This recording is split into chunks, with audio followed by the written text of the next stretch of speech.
Alan Les and Tim Pitchside, all the reaction on the way. Another win for your former club. They had to dig deep in that second half though, didn't they? Yeah, I think you've got to give a bit of credit to Spurs for the way they came back into it with the injuries that they had. I expected Newcastle to come out in the second half, particularly the way the first half went, overpower Spurs and go on and get a couple of more goals, but they had to do a lot more defending than I thought they would have, and I thought they defended really, really well. Spurs had a lot of possession, got into some really good positions, I think, without troubling the goalkeeper too much. Did they give it everything with the players and the options they had available? Another defender going off at half time? Yeah, when I saw Dragerson go off and Spence move into the middle, I thought, there's a real problem here. But they got on the front foot. We said at the end of the first half, if they can get on the front foot and take it to Newcastle, they might be able to create something. A lot of possession, a lot of a ball in Newcastle's half, but Newcastle defended well and they threw everything they could at it, to be fair. I think we saw with Eddie Howe, we saw a manager who's not stubborn to say we play from minute one to the last minute of the game at all costs. Second half, they camped in. They tried to catch Tottenham on the break. First half, they took the game to Tottenham, got the goals. Second half, they knew Tottenham would come on, even though they had the injuries, and they come on, they defended their box. There's a manager who says, we've won the game already, let's not try and win it again, and they play sensibly. Yeah, and all the action came in the first half. 4 minutes, Spurs took the lead. Sven Botman, we mentioned, 9.5 minutes out. Was he a little... Yeah, he was a little rusty, I think, absolutely. He was a little rusty. He wasn't aggressive enough. He didn't make contact with Solanke enough. Having said all that, it's a wonderful ball in and a fantastic header from Solanke. But if you just have a look at the movement from Solanke, he goes in front of Botman, then comes behind him, but he's got to engage more, Botman. He's got to get his elbows up and he's got to be more aggressive and try and stop him there. But great ball, a very, very good header. From the centre forward's point of view. And that's the centre forward knowing that he's playing up against someone who hasn't played for a while and he's going to move him about, and it's a great ball in and he gets on the end of it and gets his goal, and you think to yourself, go on Spurs, go on a bit of a run here now. But as we know, Tim, 2 minutes 20 seconds later, Newcastle were level, and it was a similar story at the back from Tottenham's point of view. Yeah, overplaying in wrong areas. I mean, he just took a fantastic cross from a corner, he's rolled it out to the midfield players. Bergvall there is in a 50-50. He gets won by Joe Linton, goes to Gordon, he hits it across the goalkeeper. I think he should do better, the goalkeeper. But the position is all wrong. Their positioning, I don't think that's handball. I'm not sure what Joe Linton could do there. But why are you going to roll the ball out on the edge of your box there after you've just gone ahead in the game? Look at Pedro Porro's position. Very expansive, too high. You haven't got possession. If you've got possession in the midfield, then go high as much as you want. You haven't. You're out of position now. It's impossible to recover it, and the ball ends up in the back of your net. And that was typical Spurs, to be honest. You know, in the first half, a lot of the chances that Newcastle had came from Tottenham's mistakes trying to play out from the back again. You keep thinking, and every time the ball went up to Solanke, he caused them a problem, but they keep playing out and it keeps causing them problems.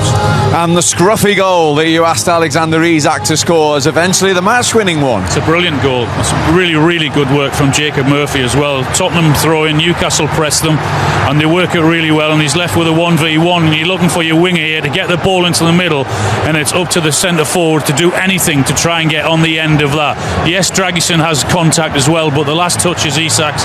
If you just watch his movement, Isak, he gets into that position where you have to get into, because that's where you score your scruffy goals, and that's where I think he can perhaps do a little bit better, being even better centre forward than he is. But great work from Murphy, and he's there just to have that final touch, and that turns out to be the winning goal. Indeed, and there's 9 in 7, and as you can see, he's scored now in 7 Premier League games in a row, and his confidence must be sky high. What's that like? You're on that graphic, obviously, you've done that. There's no better feeling in the world. You when you're standing in the tunnel before the game, you're not hoping you're going to score, you know you're going to score, and that's an incredible feeling to have as a centre forward. Yeah, without a shadow of a doubt. You've been there where you go out and you're sitting in the change rooms before the game. Whatever game you're going to, you think, I'm going to score today. Doesn't matter.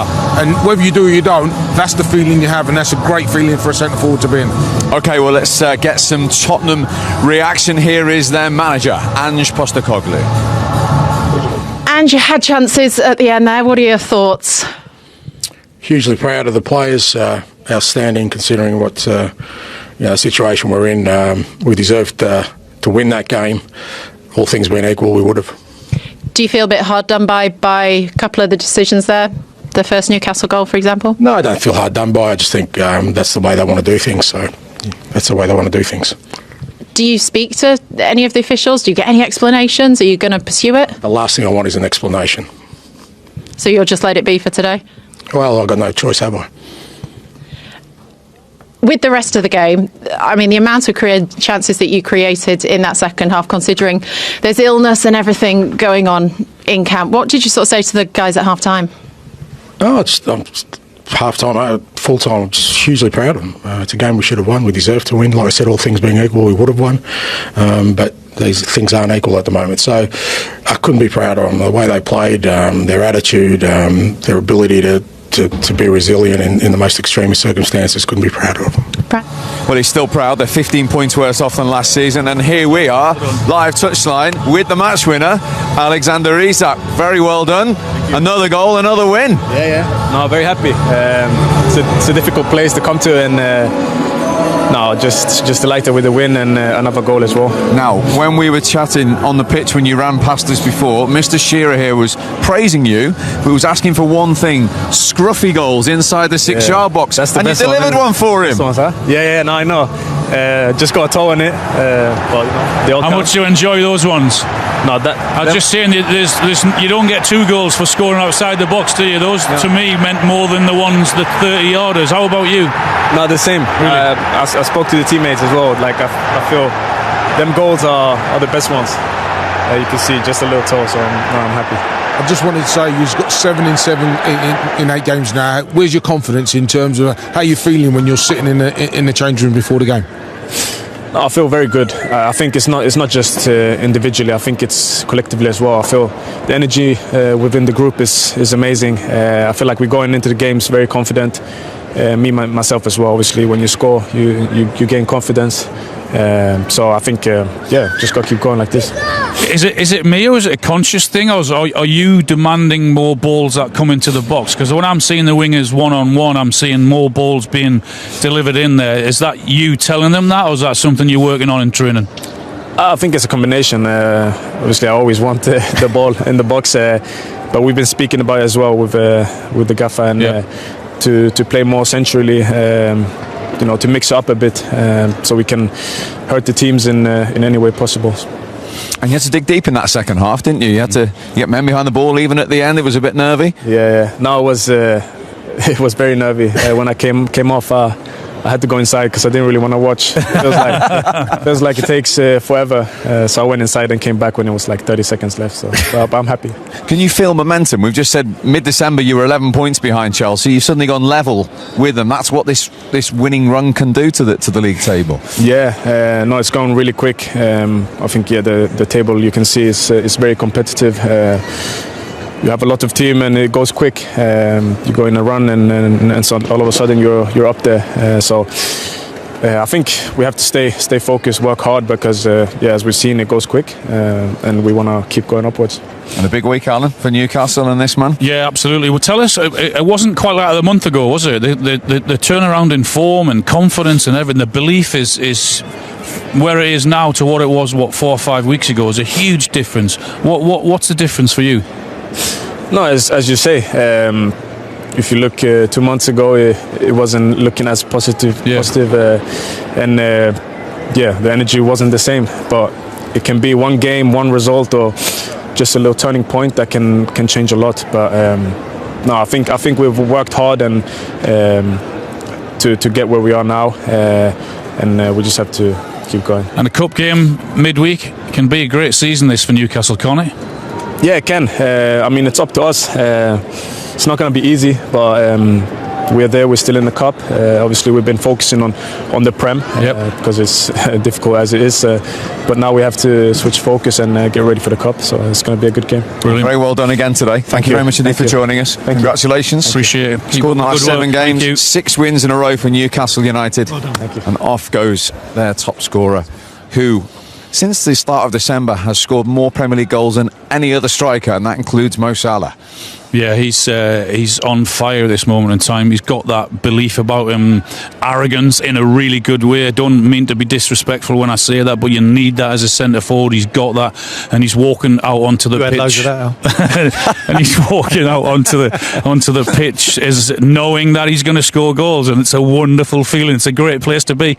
I was just having a smile when Alan asked him there about, were you asking the balls to be put into the box? or telling people. Because there's a bit of history there, isn't there? Well, I know that because I spoke to him maybe about a year or so ago, and he was asking or demanding that. I said to him, tell them. And if they don't put it in there, get angry with them when they don't put it in. Eventually they will put it in there. So that's why I was sort of asking him that. Were you there that day he did that with David Ginola in the dressing room? I certainly was. Yeah, I thought you might.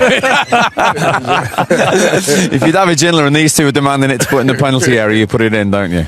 You put it in, but he could put it in, by the way, as well. Could, yeah. Like Les used to tell him when he played here, Ginola, to stick it in that box as well. So I think it's important.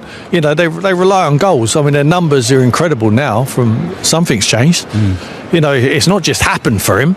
They're playing towards their centre forward. I always judge the way your team's playing is how many times your centre forward touches the ball in the opposition box, because that means you're playing off him. You're playing towards him. They've got runners off him in this team. They've got a good balance. They've got fantastic wide players with pace. I think all the ingredients for a centre forward to score goals in this team, and he's doing it now. Let me ask you the question I asked these two beforehand. Do Newcastle have to finish in the Champions League places to have that fella here next season? I think it'd be difficult to keep him. If they're not in the Champions League, you mean? I think even if they are, we don't know with the financial situation. They're the richest club in the world who can't spend any money. I mean, it's incredible. No one knows how much they got, how any of the teams. I'm not sure they really understand how much they can spend. They want to keep him, obviously. Look, wherever he goes, and I'll say this, and I really mean it, he's never ever going to play under a better fan base than what he's got here. These two guys will tell you, when you're a centre forward at Newcastle and you're scoring every single week, you get lauded. You're a king up there. Hence why that man there, Alan, decided to go to Newcastle, and that was his team. You know, grew up supporting the team. But the reason he chose, he had bigger clubs or teams who perhaps could have won more. But he decided to go and play for Newcastle, and Les is the same. Les was only there a short period of time, but he feels like he'd been there 10 years, and that's the way they treated him. It's incredible, the fan base, and that means a lot. And I really mean that. He could play for any team in the Premier League and he would improve them. I've absolutely no doubt about that. But I'm not sure there's many can afford him. I mean, they bought him for around about 60 million. Goodness knows what the transfer fee would be now if they had to sell him. They've got no desire to sell him, I know that. But if they had to, for whatever reason, then it would be an unbelievable amount of money it would have to be shown to Newcastle for them to even contemplate it. And you know, there's a lot of teams now talking about, or people talking about, why you are people putting people on 6 and 7 year contracts. The reason why they put them on that contract is because that they can keep him for a few more years without having a panic up. Yep, 44 goals in 70 league games for Newcastle. Here's their manager, Eddie Howe. Eddie, a tight game, but overall, do you think you deserve to win? Yeah, based on our first half performance, I thought we were really good. Had a number of chances. I think the most pleasing thing is to come back from conceding an early goal away from home. Never easy. So we made it hard for ourselves, but played really well in the end. Was that a bit of a shock to the system, conceding so early when you've been so tight at the back? Yeah, but it happens, and I thought it was a really good header from Solanke. From that moment, we knew we had a big task on our hands, but I thought we responded to that really well.